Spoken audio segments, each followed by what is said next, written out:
입니다. 오늘 설교 말씀은 성령 충만한 사람의 특징.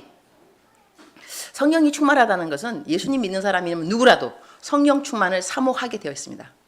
성령 충만을 사모하지 않는다는 것은 아직까지 성령님이 누구신가를 잘 모르는 뜻도 되는 것이고요.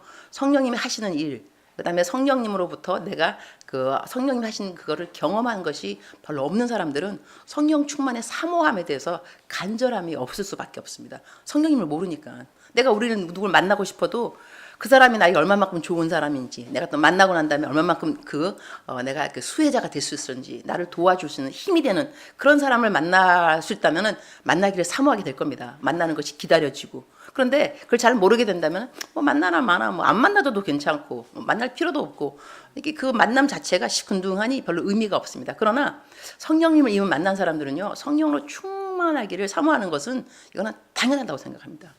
그래서 우리가 근데 지금 성령 충만이 뭐야? 난 그런 거 잘 모르는데 이런 분들은 오늘 설교 말씀을 듣고 난 다음에 성령 충만에 대해서 사모함이 들어가야 됩니다. 그래서 설교하는 사람들의 설교하는 이제 저의 이제 목적이 된다면 성령 충만을 정말 사모하는 사람이 되었으면 좋겠다. 그리고 성령 충만 이미 사모하고 있는 분들은 나는 오늘 성령이 충만한가? 성령이 충만하지 않은가? 요즘 나는 성령이 충만한가? 이게 자가킷. 코로나 우리 시대를 겪을 때 자가킷. 자기 스스로가 진단해본 자가킷이 있었거든요. 그거 해갖고 양성 나오고 음성 나오면 하여튼 양성 나오면 있었죠, 그죠? 그거 다 해보셨을 거예요. 저 그거 엄청 많이 했습니다. 특히 코로나 겪을 때는 이게 언제 낫는가 싶어가지고 매일 자가 진단 매일같이 하면서 오늘 또 언제 음성 나올까 이거 어느 날 딱 음성 나오는 날 이야 다 끝났다. 코로나 끝났다. 그래서 자가 킷 하면서 스스로가 내가 이 병에 걸려 있느냐 아니면 병이 이제 나았는가 볼 수 있는데 오늘 같은 경우는 스스로 성령 충만의 자가 킷이 무엇이 될 수 있을까를 생각해 볼 때 첫 번째는 오늘 본문 말씀은 아닌데요. 베드로하고 요한 이야기를 잠깐 하고 싶은 게 뭐냐면 성령 충만한 사람들을 우리가 성경에서 보고 특징을 잡는다 한다면 그들은 어떻게 했는가를 보면서 우리가 특징이라고 할 수 있을 것 같아요. 성령 충만한 사람이 이렇게 했으니까 우리도 이렇게 하면 되겠다. 내지는 우리도 이런 일이 생기면 성령 충만한 거구나. 이렇게 생각할 수 있으니까.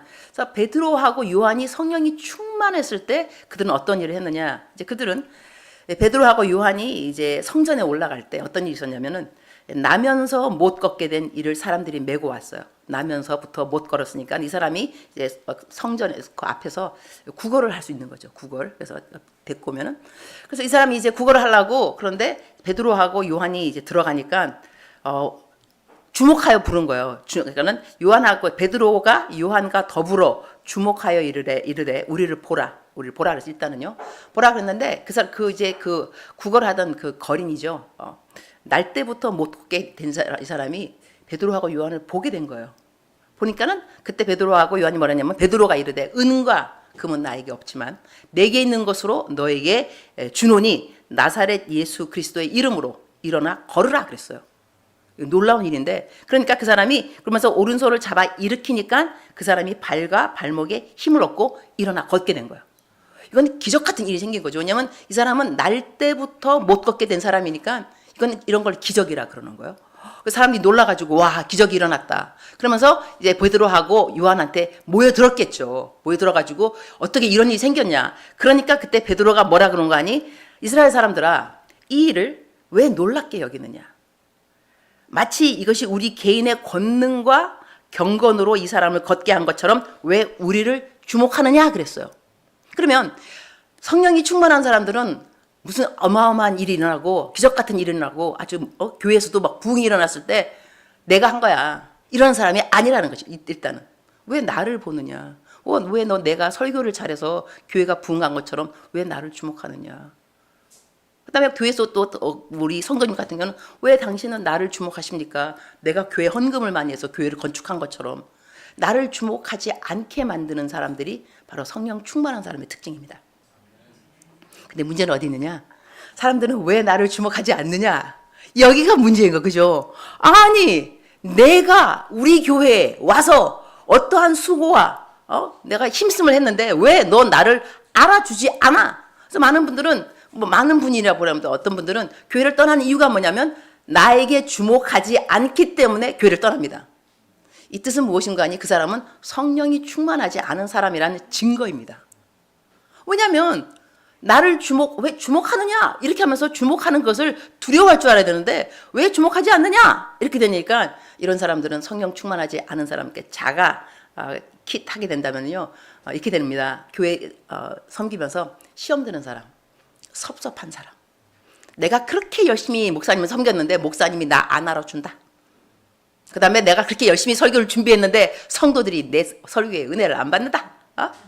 하여튼 내가 주목되지 않았기 때문에 섭섭한 마음이 생겼단다면 스스로 이제 진단하기를 내가 성령이 충만하지 않아서 섭섭한 마음이 들어왔구나 생각드는 거예요. 섭섭한 마음은 뭐냐면 내게 사람들이 주목해주지 않기 때문에 생기는 마음이 섭섭한 거거든요. 나한테 감사하지 않고 나 알아주지 않고 이러니까. 그래서 일단 우리 교회에서 이 섭섭한 마음이 들었다 한다면은 나는 성령 충만하지 않다라고 하면 아주 정확한 자기 진단이 되겠습니다. 할렐루야. 오늘부터 이 섭섭한 사람 아무도 없을 겁니다. 왜냐하면 스스로 내가 병 걸렸다고 말하고 싶은 사람 없는 거니까. 안 그렇겠어요? 코로나 진단됐다가 딱 받으면 나 코로나야 말하기 좀 어렵거든요. 그죠? 왜냐면 코로나면 나를 피하게 돼 있잖아. 그죠? 근데 성령 충만 안 하면 교회에서 섭섭하다 그러면 이 섭섭하다는 말은요 또 전염이 됩니다. 아주 나쁜 말들은 전염이 왜 이렇게 빨리 되는가 몰라요. 나 이래서 교회 가기 싫어. 섭섭해. 어머 그래 나도 그래. 우리 같이 가지 말자. 알았어요. 같이 안 가면 되겠죠. 그러면 이제 안 되고. 그러니까 자기에게 주목하는 이것을 어려워할 줄 아는 사람들, 두려워할 줄 알고 꺼려하는 사람들이 성령 충만한 사람들이구나라고 우리가 알 수가 있고, 자 그래서 이러한 사람들이 나에게 주목하는 것을 어려워하는 사람, 성령 충만한 사람 특징인데 오늘 본문 말씀은 누가 나오냐면 스데반이 나옵니다. 지금 베드로하고 요한이 성령 충만 받았을 때의 특징으로 왜 나를 주목하느냐 이렇게 말했다는 것을 일단 상고하고 기억하면 기본으로 일단 좀 깔아보고, 두 번째로 이 스데반의 이야기를 하게 되면요, 스데반은 성령이 충만했다 그랬습니다. 그러니까 벌써 이 성경 본문 말씀에서 성령이 충만한 스데반을 우리가 알게 됩니다. 이 사람이 성령이 충만했구나. 근데 성령이 충만했던 이 스데반은 어떻게 상황을 이해하고 또한 거기에 대응하고 리액션 반응하고 또 주위 사람들은 어떻게 했으며 그걸 좀 보면서 성령이 충만한 사람은 이렇게 할 수 있는 거구나를 보았으면 좋겠습니다. 그래서 우리 56절에 보면은 하늘이 열리고 인자가 하나님 우편에 서신 것을 보노라 그랬거든요. 그럼 성령이 충만한 사람들은 무엇을 보느냐? 환경을 보지 않고 하나님을 본다는 것입니다. 어떻게 생각하십니까? 바라보는 시선이 틀려요. 성령이 충만한 사람, 어떤 사람이 성령이 충만하냐? 우리가 함께 믿음 생활 하면서 우리가 서로가 압니다. 저렇게 힘든데, 사업이 저렇게 안 되는데, 그 다음에 집안이 저렇게 풍지박산인데, 애들이 저렇게 속을 썩이는데, 그런데 그 사람의 얼굴에는 환한 빛이 있고 또 말을 나요 할렐루야 뭐 그러니까 감사하죠 뭐 모든 게 이 감사할 상황은 아닌 것 같은데, 근데 항상 감사하는 벌써 말 표현이 감사하고 그러면서 예수님 얘기하고 하나님은 정말 좋으신 분이세요. 하나님이 뭐가 좋아 도대체? 저 상황에서 하나님이 좋다고 말할 수 있는 것은 저건 기적 같은 일이다. 이렇게 이 성령이 충만한 사람들은 바라보는 시선이 성령 충만하지 않은 사람하고 다르다는 걸 알 수가 있습니다. 성령이 충만한 사람들은 하나님을 본다는 거죠. 그리고 하나님의 영광을 본다는 거죠. 성경 말씀 그대로 그때 하늘이 열리고 인자가 하나님 우편에 서신 것을 본다. 와, 이건 어메이징입니다. 자기의 상황에서, 그러니까 이 사람이 그 상황을 이길 수 있는 비법 중에 하나가 뭐냐면 바라보는 시선에서 하나님의 영광을 본다는 것이죠. 그리고 예수님께서 우편에 서신 것을 본다. 남들이 보지 못하는 것을 이 사람은 지금 보고 있는 거죠. 그리고 자기의 이 상황이 지금은 사람들이 보기에 좀 어려워 보이고 힘들어 보이고 억울해 보이고 하나님을 잘 믿는 사람인데 왜 하나님이 안 도와주는가, 그렇게 사람들로 하여금 의심의 여지, 그래서 속으로 한편 생각하기는 내가 하나님한테 영광을 못 드리는 건 아닌가, 영광을 좀 드려야 되는데 영광을 못 드리는 삶이 되는 거 아닌가, 이렇게 보여줄 수 있을지라도 언젠가는 이것이 하나님의 영광에 이르는 그 계기, 이 도로 내지는 과정이 되리라 하는 믿음이 이 사람에게 있다는 것입니다. 그래서 우리들은 스스로 생각해 볼 때 나는 지금 무엇을 보고 있는가를 생각해 볼 필요가 있어요. 제가 이제 얼마 전에 누구를 상담을 좀 했는데, 상담하는데 그 사람이 보니까 정말로 상황이 이 누가 보더라도 이건 예수님 믿는 사람한테 왜 이런 일이 생길까? 그것도 그 시간이 너무 오래 가니까. 또 잠깐이면 뭐 그렇거든요. 근데 너무나 오래 가니까 그 이제 이분이 무슨 샵 뭐 이런 거 하는데 오시는 손님들이 얘는 단골 손님들일 거 아니에요. 세월이 오래됐으니까는. 근데 그분들이 그런다는 거예요. 원장님 도대체 인생이 왜 이렇게 꼬였어? 좀 원장님 좀 잘 살아보는 좀 이렇게 좋은 소식 좀 듣고 싶은데 들려오는 소식은 항상 뭐 집안의 폭력, 그다음에 부모님과 갈등, 뭐 나도 잠시 그 분의 얘기를 들었는데 이러고도 사람이 살 수 있는가 싶더라고요. 야, 나 같으면 도망갔어. 옛날에 도망갔다. 그런데 살고 있어요. 아주 그냥 견디고 살고 있어서 그래서 사람들이 그런다는 거예요.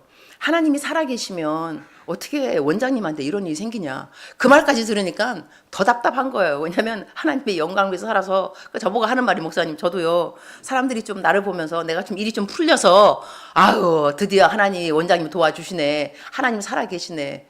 이런 말 좀 저도 좀 들었으면 좋겠습니다. 그러더라고요. 내가 그 말 들으면서 원장님 그러는 상황에서도 하나님을 계속 믿는다는 그것이 하나님 살아계시다는 증거 아닌가요? 그렇게 힘든데 하나님이 안 살아계신다면 누가 거기를 감사하면서 있겠어요? 하나님이 안 살아계신다면 떠났죠 옛날에. 하지만 우리 또 간증 들어보면요. 와 어떻게 저런 상황에서 하나님을 사랑한다 말하고 감사한다 말은 이건 하나님이 살아계시지 않으면 그렇게 말할 수 없습니다. 하나님이 살아계시니까 그분들이 그런 상황에서도 하나님이 도와주실 것입니다. 이러한 고백을 끝까지 할 수 있다는 것은 하나님이 살아계시지 않는다면 그 누가 그런 고백을 하겠냐고. 그래서 내가 그분한테 그랬어요. 하나님이 살아계시기 때문에 그대가 그 고백을 할 수 있다고 말을 하시기 바랍니다. 이제부터 그 손님들이 어떻게 하나님이 살아계시면 그렇게 말하면 대답을 하세요. 하나님이 살아계시니 내가 견디고 있는 겁니다. 하나님이 살아계시기 때문에 내가 하나님 믿고 그 상황에서 아직도 도망가지 않고 아직도 거기에 내가 남아있는 것입니다. 하나님이 살아계셔서 그렇습니다. 이 말을 좀 하라 그랬어요. 하나님께 영광을 올려드리는 이것은요. 성령 충만한 사람들은 내 환경을 보지 않는다는 것을 우리 스데반을 보면서 금방 알 수가 있고, 그리고 스데반은 또 어떻게 하냐면 자기가 이렇게 매를 맞잖아요. 매를 맞고 돌을 맞고 이러는데 그러는 상황에서 이 자기를 그 핍박하는 사람들을 탓할 수 있습니다. 당연하게. 또 기도할 때도 하나님 안 되겠습니다. 다 죽여버리세요. 나를 죽이려고 하는 이 사람 다 죽여버리세요. 우리 베드로하고 요한을 이전, 그러니까는 성령 충만하지 않았을 때 이 베드로하고 요한 보게 되면 요한 경우 자기가 그때 사마리아 땅을 지나가면서 복음을 증거했는데 복음을 증거한 거예요. 사람들이 예수님을 안 믿었습니다. 그러니까는 요한이 뭐라 하냐면 예수님 안 되겠습니다. 번개를 내려서 다 죽여버리라 했어요. 그래가지고 이 베드로가 아니라 요한의 별명이 우레의 아들이었습니다. 근데 성령 충만하지 않았겠죠. 그러니까 금방 이제 화가 탁 났을 때 이 탓하는 것을 내 말을 듣지 않는 분명히 내가 복음을 증거했으면 내가 능력의 종, 내가 예수님의 제자인데 이러한 내가 복음을 증거했으면 네가 잘 알아듣고 예수님 믿는다 그래야지. 뭐 안 믿어? 안 되겠군. 너 다 죽어버려. 여러분 지금 감동이 별로 없는 이유는 뭐냐면 이게 무슨 이야기야 하면 다시 말하면 내가 설교했다 이거예요. 임은미 선교사님께서 오셔서 설교를 했는데 여러분이 존다 이거예요. 말도 안 듣는 거 같고 그다음에 딴 생각하는 거 같다 이거예요. 그다음에 나를 바라보는 눈 그것도 별로 뭐 이렇게 뭐 공손하거나 막 은혜 받는 것도 아니고 언제 끝나나 빨리 끝나면 좋을 텐데 이러고 있다. 그럼 내가 주님 안 되겠습니다. 번개를 내려서 이제 순복음 엠마 교회 모든 교인들을 죽여버려 주세요. 이게 이런 이야기라니까요. 이런 강사는 절대로 모시면 안 되는 거죠. 자 그런데 그렇게 성령이 충만하지 않을 때 이제 그러한 말들을 했지만 또 나중에 다 바뀌잖아, 그죠? 그러니까는 성령이 있어도 성령이 충만하지 않은 거하고 성령이 그냥 내주에서 살아가시는 거하고 좀 틀리구나 그것도 알 수가 있습니다. 성령이 충만한 사람은 벌써 반응이 틀리다는 것이죠. 환경에 대해서. 그래서 이때 보게 되면 스데반 같은 경우는 뭐라고 말하는 거 하니 무릎을 꿇고 크게 불러 이르되 주여 이 죄를 그들에게 돌리지 마옵소서. 이 말을 하고 자니라 그랬어요. 이 상황에서 남들을 탓하지 않는다는 것이 얼마나 어려운 일인지 우리가 우리 환경 가운데서 어떤 일이 잘 안 될 때는 남을 탓하는 것이 내 잘못입니다 하는 것보다 훨씬 더 쉽죠. 남을 탓하는 것이. 그래서 누구 때문에 이런 일이 생겼다. 내 때문이 아니다. 누구 때문이다. 근데 성령이 충만한 사람들은 남을 탓하지 않는다는 것입니다. It's a beauty. 너무 아름다운 거 아닌가요? 분명히 남을 탓해야 마땅함에도 불구하고 이 상황은 남을 탓해야 하는 상황입니다. 이 사람은 잘못이 없습니다. 돌을 갖고 자기를 죽이는 이 사람들을 탓해야만 합니다. 그리고 하나님한테 기도할 때도 벌을 내리십시오. 무죄한 나를, 하나님을 경외하는 나를 이렇게 핍박하고 나를 죽이려고 하니까 이 사람들은 죽어야 마땅합니다. 이렇게 기도해도 됩니다. 그러나 이 성령이 충만한 스데반은 그렇게 기도하지 않고 주여 이 죄를 그들에게 돌리지 마옵소서 이렇게 하는 거거든요. 이걸 조금 더 나간다면은 우리가 어떻게 생각할 수 있냐면 적용하기를 성령이 충만한 사람은 용서를 하는 사람이라고 저는 생각합니다. 성령이 충만한 사람은 오랫동안 이 마음속에 너가 그랬지 내가 두고 봐라. 또 하나님한테 기도도 할 거다. 하나님께서 내 원수를 갚아줄 거다. 내가 직접 원수 안 갚아도 성경에 쓰여 있다. 하나님께서 갚아준다고. 내가 기도해서 하나님이 너한테 내 원수를 갚아주라고 할 거다. 용서하기가 참 힘든 사람이 사실 있습니다. 이것을 쉽게 우리가 용서 그냥 해 이렇게 말하는 사람은요 아직까지 용서를 얼마만큼 해야 되는 그 악한 일을 당해보지 않은 사람들입니다. 그런 사람은 용서가 얼마만큼 힘든 것을 알 리가 없습니다. 그래도 너무 쉽게 남들에게 내가 쉽게 용서가 된다고 해서 남들에게 용서 빨리 해. 다 그대를 위한 거 이렇게 말하는 것도 사실 조심스럽습니다. 아직까지 그대들은 그 사람이 무엇을 정말로 곧두루 겪었는지 내가 그 사람이 또 말 다 했겠어요. 할 말은 하고 또 안 하는 말은 안 한 것도 많이 있을 겁니다.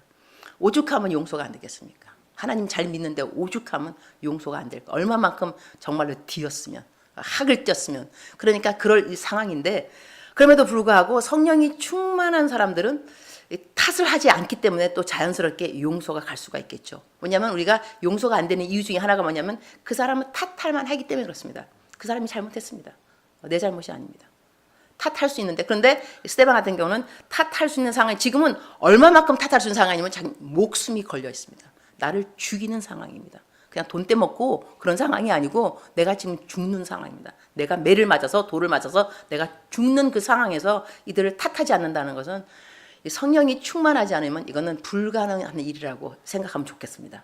이거 불가능하다. 그래서 성령 충만을 받아야 됩니다. 불가능을 가능케 하려면 성령 충만만이 대답이구나, 해답이구나 이럴 수밖에 없는데 그래서 우리가 남을 용서할 때도요. 베드로한테 하나님이 하신 말씀이죠. 예수님이 하신 말씀이 뭐냐면 베드로가 내가 몇 번 용서할 수 있냐 7번. 그러니까 보통 사람들은 아주 관대한 사람은 그 당시에 3번을 용서해 준다 그러더라고요. 그러면 참 마음이 좋은 사람이라. 그러니까는 이 베드로는 예수님한테 더 잘 보이고 싶어서 7번 용서하리까 즉슨 내가 적어도 3번보다는 더 많이 용서한다. 그런 뜻인데 예수님께서 하신 말씀이 7번에 70번. 이게 몇 번이냐면 490번입니다. 7 곱하기 70, 77에 49, 490번인데 원어로 보게 되면요. 이것이 790번을 24시간 안에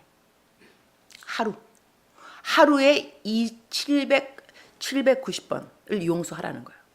여러분 하루에 790번을 용서하는데 그 죄도요. 여러 죄가 다양한 죄가 아닙니다. 똑같은 죄를 하루에 790번 짓고도 나에게 용서를 구하면 용서해 주라는 거예요. 제가 이거를 세워봤습니다. 계산을 해봤어요. 하루에 790번 죄를 지으려면 거의 2.98초, 2.98분, 그러니까 3분. 거의 3분마다 내가 죄를 져야 돼요. 똑같은 죄를. 거의 3분마다. 그랬는데 그렇게 죄를 져도 용서해 주라는 거예요. 이거는 amazing grace. 이러한 은혜는 없습니다. 그러면 이렇게 우리가 하루에 이 사람과 사람입니다. 사람과 사람끼리 관계에서도 790번을 용서해 주려 했다면 하나님은 우리를 몇 번 용서해 주시겠어요? 적어도 7,900번일 겁니다. 그렇지 않을까요? 적어도.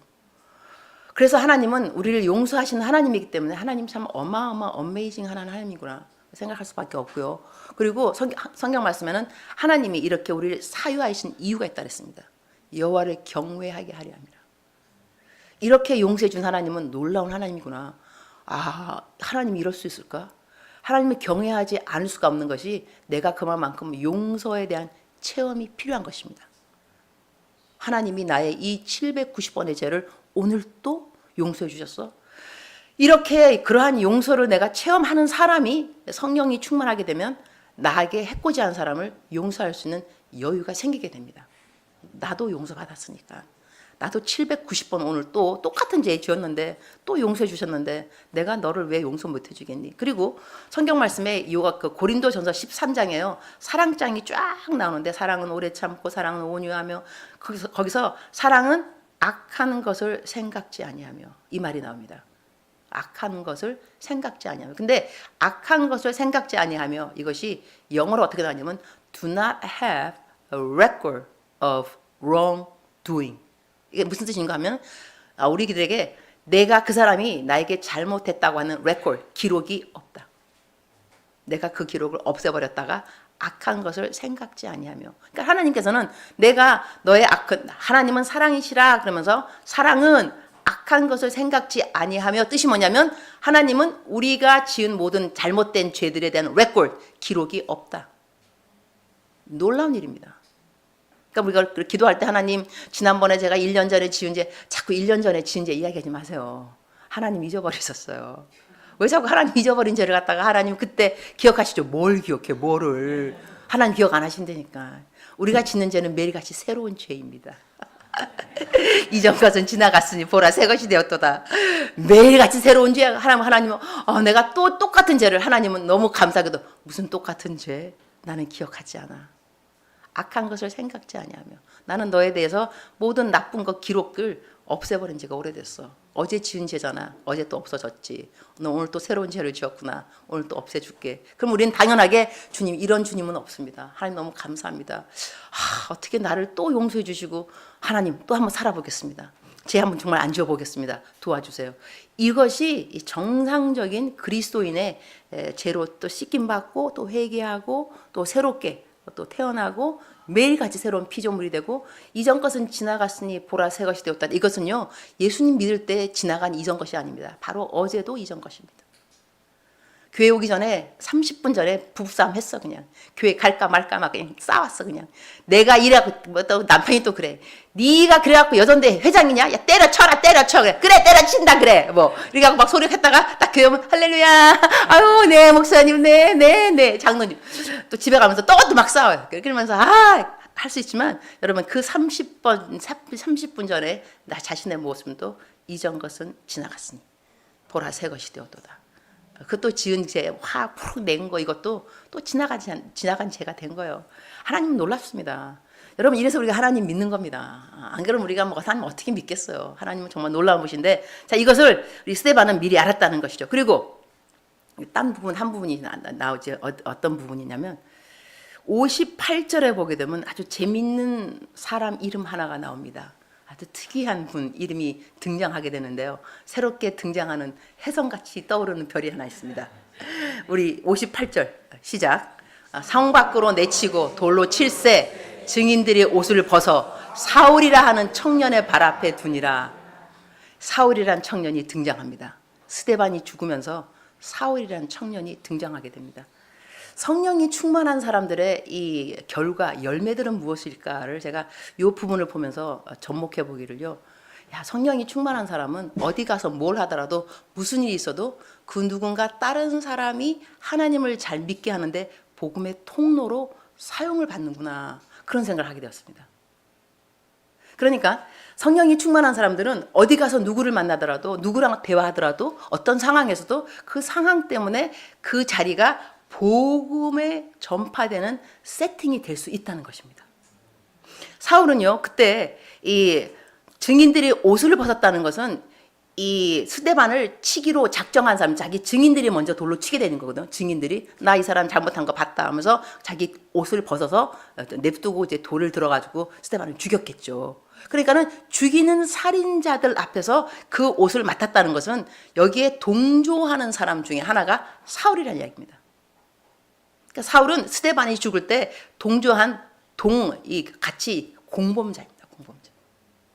그런데 나중에 사울이 어떤 사람이 되냐면 사울도 순교를 당하잖아, 그죠? 놀라운 일이고 우리의 복음을 전파하는 사람 치고 우리 복음 증거하는 사람, 사도 바울. 이거는 정말 복음의 증거자, 대표자 누구냐? 사도 바울입니다. 근데 사도 바울이 어떻게 예수님을 만나게 되었느냐? 처음을 보게 되면 세팅에는 스데반의 죽음이 있었습니다. 스데반의 죽음을 증거하는 사람, 직접 본 사람. 그때 스데반이 안 들었겠어요? 아니 저기 바울이, 그때는 사울이죠. 사울이 들었을 겁니다. 스데반이 성령이 충만해서 하늘을 우러러 주목하여 본 모습도 보았고, 그리고 영광과 하나님 예수님 우편에 서신 것도 보고 또 말하되 보라 하늘이 열리고, 이 말하는 것을 사울은 들었을 것입니다. 그때 들었으면서 무슨 생각을 했을까요? 쟤는 정말 죽일 놈이야. 하나님의 이름을 욕되게 했어.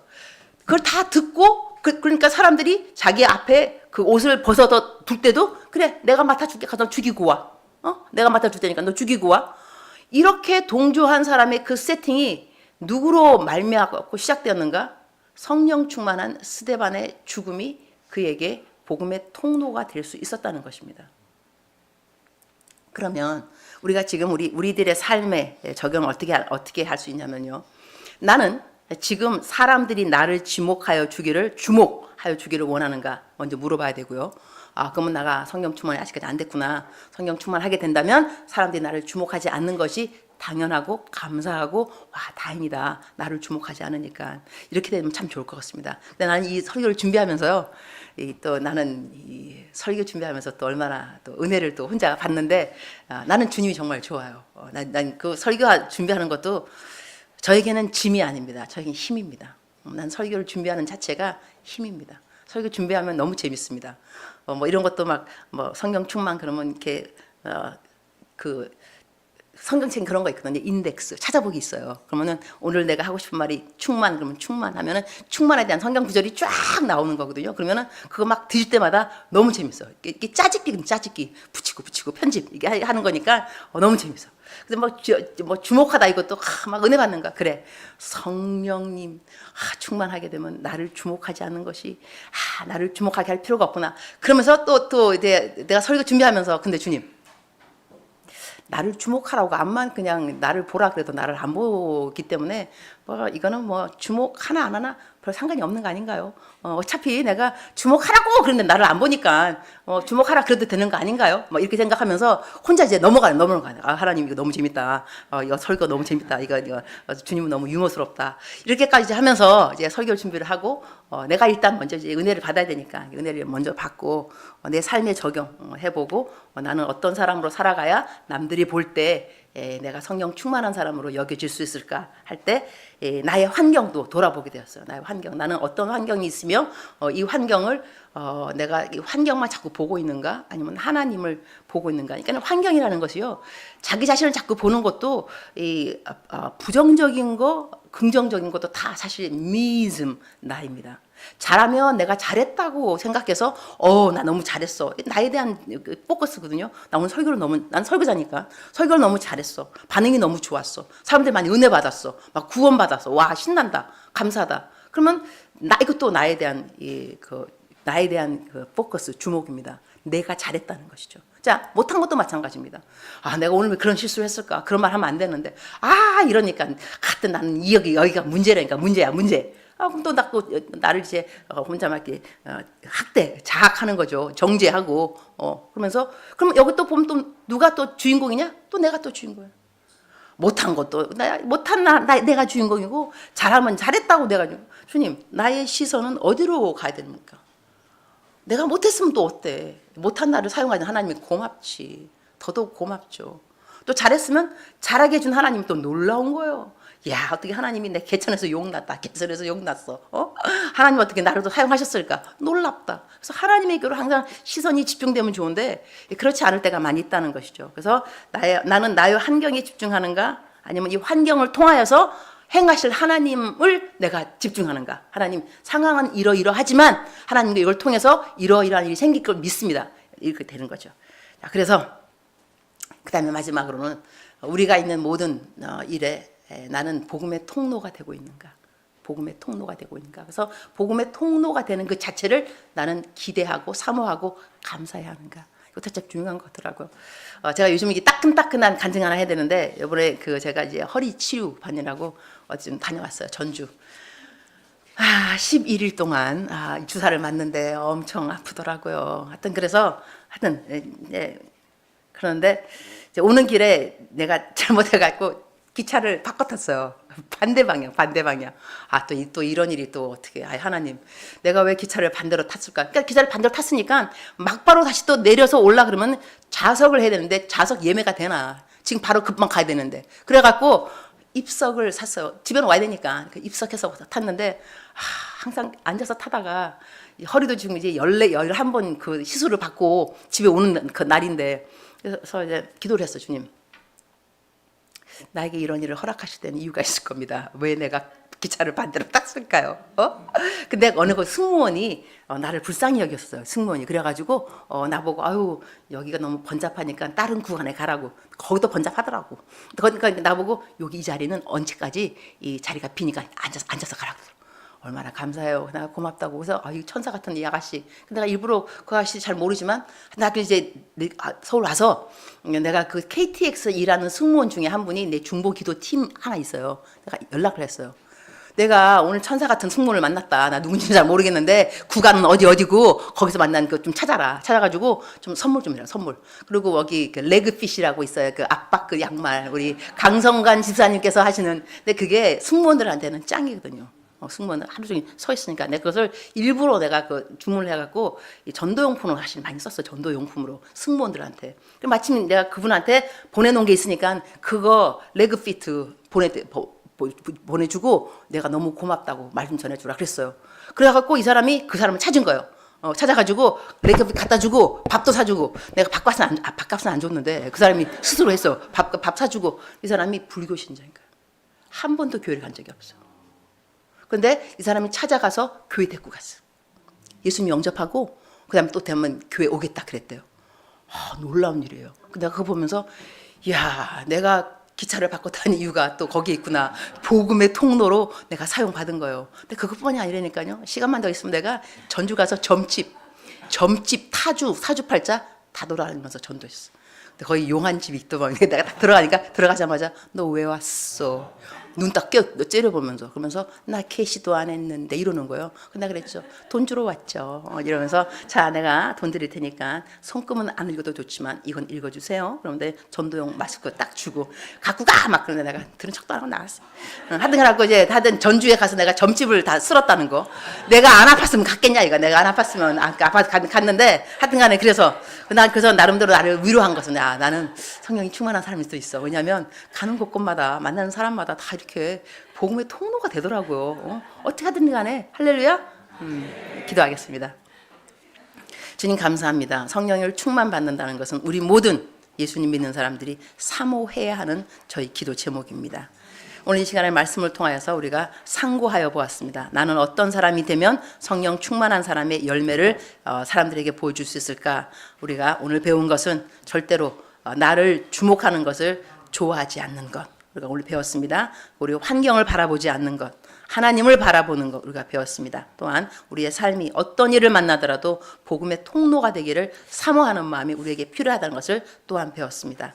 감사합니다. 우리 사랑하는 순복음 엠마오교회 모든 성도님들 기억하여 주셔서 이 성령 충만한 매일매일 되도록 축복하여 주옵소서.